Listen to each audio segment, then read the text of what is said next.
Sinyal diskusi damai antara Amerika Serikat dan Iran di Swiss menguat. Media Amerika Serikat, Axios, menyebut utusan khusus Amerika Serikat, Steve Witkoff, sudah menuju Swiss. Sementara Menteri Luar Negeri Iran, Abbas Araghchi, juga akan menyusul Witkoff.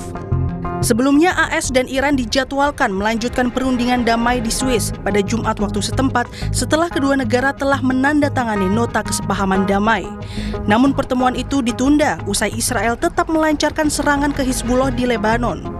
Meski dikabarkan Israel dan Hizbullah sepakat gencatan senjata untuk menghormati nota kesepahaman damai Iran dan AS, namun militer Israel berdalih belum ada arahan yang diberikan. כל מה שקשור בהסכמים קשורים לדרג המדיני, זה ברמת הדרג המדיני. אנחנו נמשיך לפעול על פי הנחיות. כל עוד הם לא קיבלנו הנחיות אחרות, אנחנו נמשיך לפעול על פי הנחיות שהוריד הרמטכ"ל לכוחות בשטח. Sementara Iran sebelumnya menegaskan Lebanon menjadi bagian tak terpisahkan dari kesepakatan damai dengan Amerika Serikat. از نظر ما دو طرف این تفاهمنامه یک طرف آمریکا هست و اسرائیل و طرف دیگر ایران هست و حزب الله و خاتمه جنگ در لبنان بخش جدایی ناپذیر از خاتمه کامل جنگ هست و خاتمه جنگ مشمول خاتمه اشغال هم می شود بدون عقب نشینی نیروهای اسرائیلی از سرزمین‌هایی که در این جنگ اشغال کرده خاتمه جنگ کامل نشده. Perihal kesepakatan damainya dengan Iran, Presiden Amerika Serikat Donald Trump yakin dalam 60 hari sejak ditandatanganinya nota kesepakatan dengan Iran akan tercapai. Jika tidak terwujud, Trump mengancam akan kembali serang Iran. And now we have an agreement that was signed last night.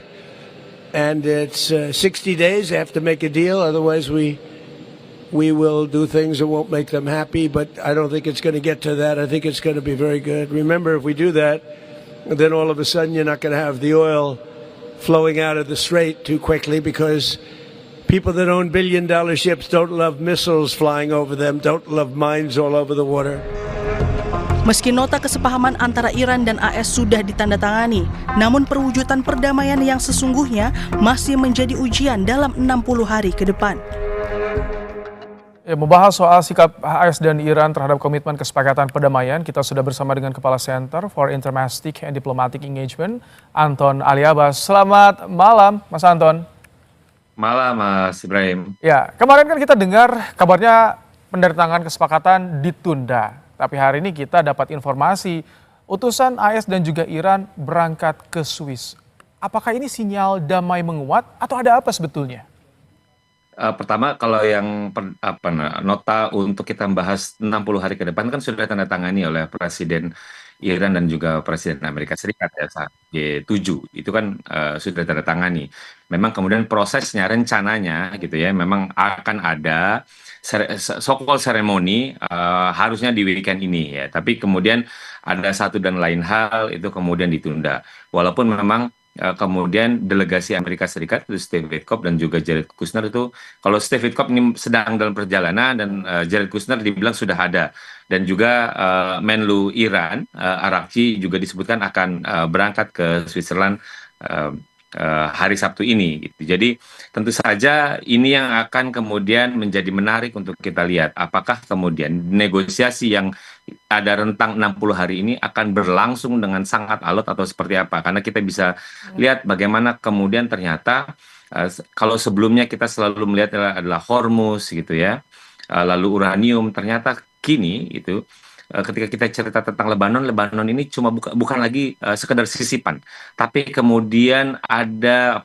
leverage baru yang digunakan oleh Iran sehingga kemudian Iran mengunci bagaimana kemudian ketika kita cerita tentang implementasi gitu ya dari yang sebelumnya sudah ditandatangani 14 poin itu kemudian menjadi sebuah prasyarat gitu. Jadi ini yang kita bisa lihat bagaimana kemudian kemungkinan alotnya negosiasi yang akan berlangsung di Swiss ini, Mas Ibrahim. Tapi apakah Anda melihat karena ketika tadi bilang Lebanon salah satu kuncinya ini, apakah Anda melihat memang ada upaya yang ekstra dari Amerika Serikat untuk bisa meyakinkan Iran soal Israel terhadap Lebanon ini?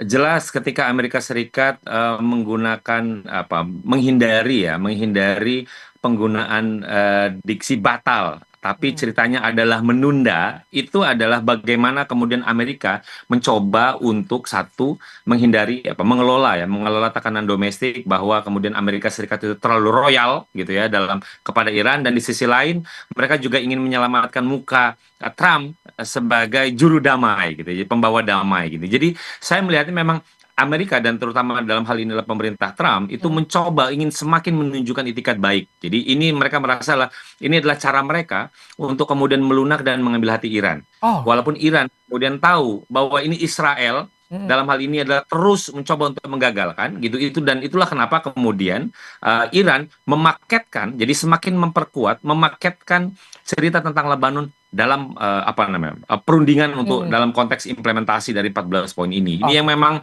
bagi saya menjadi akan sangat pelik, apalagi misalnya saya mencatat gitu ya pada tanggal 18 lalu gitu, Presiden pemimpin tertinggi Iran Mojtaba Khamenei juga menyatakan sikap bahwa sebenarnya dia tidak terlalu banyak setuju dalam 14 poin ini, tapi dia kemudian memberi restu gitu. Jadi dia hanya berharap bahwa poin perjanjian itu harus tetap dikawal gitu, walaupun dia bilang bahwa dia masih ada yang kurang sreg dari poin ini. Ini kan menjadi menarik bahwa ternyata cerita tentang ambiguitas itu terjadi dari sisi Amerika Serikat dan dari sisi Iran juga. Mas Anton, tapi sebetulnya jika tadi kan Amerika Serikat tak mau bilang kalau perjanjian ini atau kesepakatan ini batal namun ditunda. Nah, kalau misalkan memang kesepakatan Iran dan juga AS yang saat ini dibangun runtuh misalkan, dampaknya bagi Amerika Serikat apa sih? Kok sampai effortnya begitu keras? Ya, jelas bagi Trump ini lagi banyak dapat tekanan gitu. Satu, bahwa dia mendapat citra gitu ya di mata publiknya, dia terlalu royal, itu satu. Kedua, dia juga pastinya akan mendapat tekanan dari Kongres, karena Kongres juga mencermati dan banyak mengkritik terkait MOU ini gitu ya. Belum lagi ceritanya adalah ini pasti akan konteks bagaimana dukungan gitu ya, keturunan Yahudi kepada Partai Republik dalam pemilu ini. Jadi ada banyak tekanan kepada sisi Trump gitu ya. Itu yang berbeda tentu saja kalau kita bandingkan dengan sisi Amerika Serikat. Itulah kenapa kemudian dari sisi Trump itu ingin mencoba gitu mencari membangun trust gitu. Jadi membangun trust, menambal defisit trust yang selama ini yang tidak gitu, yang saya lihat tidak dimiliki oleh Iran gitu. Iran memang sangat tidak percaya kepada Amerika Serikat dan Trump gitu. Ini yang kemudian lagi ingin dicoba diperbaiki. Nah, kalau saat ini kondisi Iran bagaimana? Apakah percaya sepenuhnya atau Iran justru mempersiapkan sesuatu? Karena ada informasi Iran mempersiapkan pasukannya di wilayah Irak, pasukan rahasia. Apakah ini ada kaitannya juga, Mas Anton? Bagi saya ketika Mojtaba menyatakan bahwa dia tidak setuju sepenuhnya, itu menunjukkan posisi bagaimana cerita defisit trust itu masih terjadi di Iran. Itu titik gitu. Jadi saya pikir itu adalah sebenarnya sinyal bagaimana sebenarnya posisi di Iran, mereka belum bisa menerima secara utuh, satu. Kedua, masih belum bisa mempercayai bahwa Amerika Serikat itu punya etikat baik akan memenuhi 14 poin itu.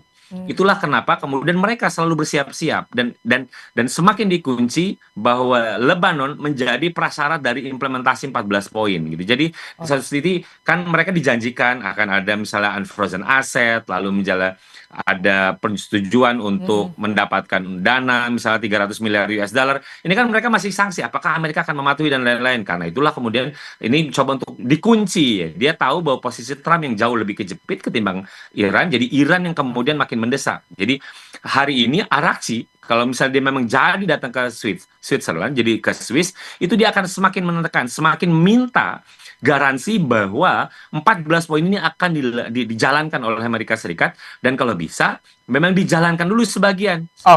Sebagai itikat baik bahwa kedatangan mereka ke Swiss itu tidak cukup gitu. Jadi mereka membutuhkan hal yang lebih untuk meyakinkan diri gitu. Gitu, Mas Ibrahim. Baik, terima kasih